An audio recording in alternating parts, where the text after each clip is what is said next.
Hello. நம்ம இன்னைக்கு எங்கே வந்திருக்கோம்னு பார்த்தீங்களா, பெங்களூரில் ரொம்ப ஃபேமஸாக இருக்கிற தொட்டபணபதி விநாயகர் கோவிலுக்கு தாங்க வந்திருக்கோம். இந்த கோவில் வந்து ரொம்ப பிரசித்தி பெற்ற விநாயகர் கோவில். அதே மாதிரி இந்த கோவில் வந்துட்டு பார்த்தீங்கன்னா, பிள்ளையார் வந்துட்டு ரொம்ப பெரிய சைஸில் சூப்பராக இருக்கார். உள்ளே வரும்போதே பார்த்தீங்கன்னா, ரைட் ஹேண்ட் சைடில் பூஜா ஐட்டம்ஸ் கடையும், லெஃப்ட் ஹேண்ட் சைடில் வந்து செருப்பு ஸ்டாண்டும் இருக்குங்க. அதே மாதிரி இன்னும் பக்கம் பார்த்தீங்கன்னா வந்துட்டு ஒரு ஆலமரமும் இருக்குது. அது மாதிரி ரைட் ஹேண்டில் வந்து பார்த்தீங்கன்னா, உங்களுக்கு வந்துட்டு 2 வீலருக்கும் 4 வீலருக்கும் பார்க்கிங் இடம் கொடுத்துருக்காங்கங்க இங்கேயே.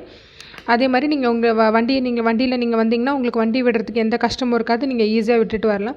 இந்த கோவிலுக்கு பின்னாடி வந்து பார்த்தீங்கன்னா, உங்களுக்கு சின்ன சின்னதாக வந்துட்டு அம்மன் கோவில், ஆஞ்சநேயர் கோவில் எல்லாமும் இருக்குங்க இந்த கோவிலுக்கு பின்னாடி.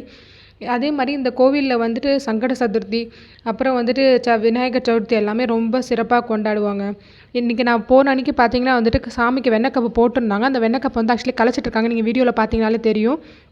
சாமியை நல்லா தரிசனம் பண்ணிவிட்டு ஆர்த்தி எல்லாம் எடுத்ததுக்கப்புறம் மண்டேனால இங்கே பிரசாதம் லெமன் ரைஸும் கொடுத்தாங்க. ஈவினிங்கில் பிரசாதமும் தராங்க. இப்போ நான் வந்து பார்த்தீங்கன்னா பிரகாரத்தை வந்து சுற்றிட்டு வந்திருக்கேங்க. இதுதாங்க இந்த கோவில். இந்த பேக் சைடு இந்த செவுத்துக்கு பின்னாடியே வந்துட்டு உங்களுக்கு குட்டி குட்டியாக 4-5 கோவில் இருக்குங்க. நீங்கள் கண்டிப்பாக உங்களுக்கு டைம் இருந்துச்சுன்னா இந்த கோயில் வந்து நீங்கள் விசிட் பண்ணுங்கள். பிள்ளையாரோட ஆசையும் அனுகிரகமும் எல்லாருக்கும் கிடைக்கணும்னு நான் கண்டிப்பாக வேண்டிக்கிறேன். இதே மாதிரி வீடியோஸில் உங்களுக்கு பார்க்கணும் செய்யணும்னு என்னோடய சேனலை லைக் பண்ணுங்கள், சப்ஸ்கிரைப் பண்ணுங்கள், கமெண்ட் பண்ணுங்கள். இந்த கோவில் வந்துட்டு ரொம்ப பெரிய கோவில்லாம் இல்லைங்க, கொஞ்சம் சின்ன கோவில் தாங்க. நீங்கள் வந்தீங்கன்னா உங்களுக்கு மனசு அமைதியாகவும் நிம்மதியாக இருக்குங்க. Please subscribe my channel. Thank you.